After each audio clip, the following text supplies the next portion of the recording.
What's up guys, it's Lord Botha here with another video, and Dustborn has recently been released. Now if you don't know anything about Dustborn, That Park Place article will probably tell you everything you need to know in its headline. The wokest game ever, Dustborn has abysmal player numbers on release day. Red Thread Games recently released Dustborn, which has been described as the wokest game ever, has not even hit over 100 concurrent players on its release day. Back in July, following the release of the game's trailer, a representative for the game conducted an interview with PSU and confirmed the entire game spawned out of a protest against Donald Trump being elected President of the United States in 2016. The representative asked what were some of the inspirations during the early days of making the game. He responded, "For us, it always begins with the characters in the world, followed by the narrative. We generally have an idea of genre, setting, mood, and tone, who the protagonists are, and then we build the game around that. Art direction, game mechanic, engine, specific features, all that follows the world, the story, and most importantly, the characters." That's very different to how some studios operate, but Red Thread is first and foremost a storytelling studio. We tell stories using game mechanics, and interactively, we try to do something fresh and different with every game we develop. Oh, good for you! Well, here's the thing about that. Telltale Games, which made a whole bunch of games that I actually liked, and were often called interactive comics more than they were games, they went under as a studio, and they had some pretty good successes. And they were, for the most part, apolitical. This is essentially Telltale Games, but woke and worse. Still, we wanted Dustborn to be an evolution of the work we did with Dreamfall Chapters, a third-person adventure with a strong cast of diverse characters in vibrant, deep, and original world, with some adventure game mechanics and lots of branching dialogue and stories. Well, the thing about branching dialogue and stories is, it only works if you have not just a diverse set of characters, but a diverse set of ideas and beliefs. That's what made games like the original Mass Effect so good and so popular. Every companion character was a full-fledged character with their own belief systems, their own backgrounds, their own makeup as a person based upon their cultures and how they were raised as a person. This seems to be just a game about a group of friends who all have the same views, with dialogue that might have drama about inward conflicts or group conflicts between their little tight-knit family. Which non-binary lesbian has feelings for which, but other than that, it's pretty static. But this time we also wanted to include combat action with a narrative twist that stays true to our own storytelling heritage. Ooh, we're getting combat in this game. What a novel idea. Unbelievable! No one's ever thought about that before. And there's also a bunch of features connected to the idea of weaponized words and how words have power to change the world. Hiya! Okay. And that right there is one of the most horrific things I've read in gaming journalism ever from a developer. The idea of weaponized words. Words are not weapons. Stop it. Get some help. Words are words.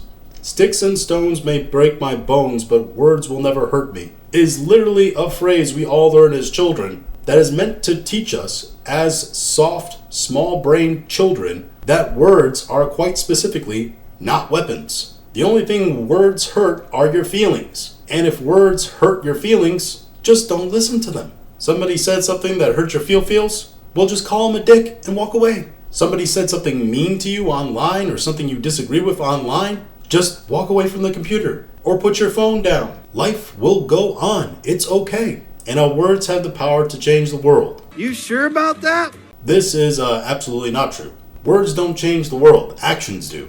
Martin Luther King made some good speeches, but it was his actual physical protest that actually drew attention to his movement.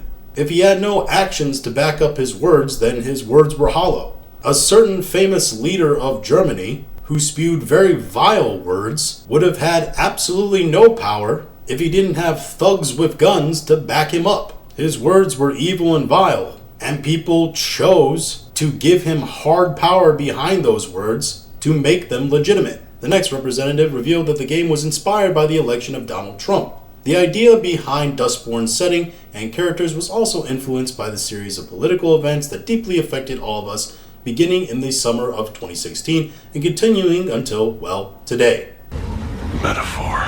As game developers, we wanted to tell a story that felt relevant and thematically timely, with a cast of characters that could more accurately represent our player base and the setting, and to hopefully have some positive impact on the world, in addition to being an entertaining game. Oh shit, here we go again. I don't care! Well, first off, it should be an entertaining game first. And to do that, yes, you have to have a good set of characters and a good story, but you also have to get the mechanics, the things you're using constantly in the game, right. And if you don't get those right, which are the bones of the game, people are going to get frustrated and walk away. Kingdom Come Deliverance is a great game from a story standpoint, and I quite enjoyed it from a story standpoint. There were times, however, that the mechanics were so frustrating that I took long breaks in between because I was just so frustrated and annoyed by the shitty archery timing or broken wheel lockpicking system. And also when they say more accurately represent our player base and setting, the setting is a fascistic fake republic from what I've heard. And the characters in the game are all very non-binary looking, extremely diverse, leftist viewed characters. So when they take inspiration from the real world and they're saying that it represents our setting, they're saying that the setting is a representative world around them, meaning that the world around them is a fascistic state, which quite simply just isn't true. Although leftist woke game developers might think it's true. And if their characters represent their player base, then what they're saying is the vast majority of gamers, which happen to be straight young adult males, this game is not for them. It's as simple as that. So they're cutting out general gamers essentially in their player base. Further down in the article here, they show that 3 hours after the game became available to purchase on Steam, it had not yet reached over 100 concurrent players. As of writing, the game's current peak is at 72 players. Let's take a look at what that peak and concurrent players are now. Oh no, that's not good. Son of a bitch! We've increased our peak a little bit, peak of 83 players now. You gained a whole 11, great job there. You see the absolute low here, 22 playing this game. This game just got released on the 20th, and interest in this game is only probably going to decline. Owner estimations, game released recently, estimations take days to accumulate. Yeah, they better fucking hope they do. Now, while this is a game that has embraced woke leftist politics and even was developed around it, let's take a look at a game's numbers that rejected leftist politics and really rejected all politics in their game. Let's take a look at the Black Myth Wukong numbers. Oh boy, that's quite a difference. As you can see there, released on the 20th as well. I don't think this game had a lot of overlap with Dustborn, so I don't think that they're stealing any of their player base. And we peaked at 2.35 million concurrent players. And as of right now, which it's about 1:40 in the morning for me here, there's 1.2 million players, almost 1.3 million playing right now. And yes, this game was made by a Chinese company, and you can say all you want about the repressive communist regime, all of that.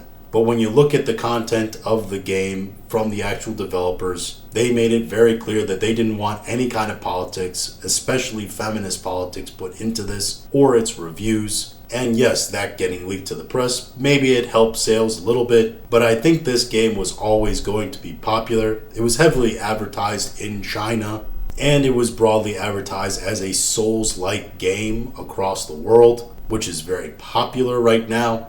I've not played it. I've seen a lot of the gameplay. It does look sort of like a Chinese mythology cross between God of War and a Souls game like Elden Ring or something like that. Clearly a very different kind of style from Dustborn, but maybe that speaks to something as well. Dustborn, this sort of storytelling, telltale style of game, is also behind in the times. So not only is the game behind in times in terms of its political ideology being infused into the game, but also it's behind the times in terms of the style of game that it just is.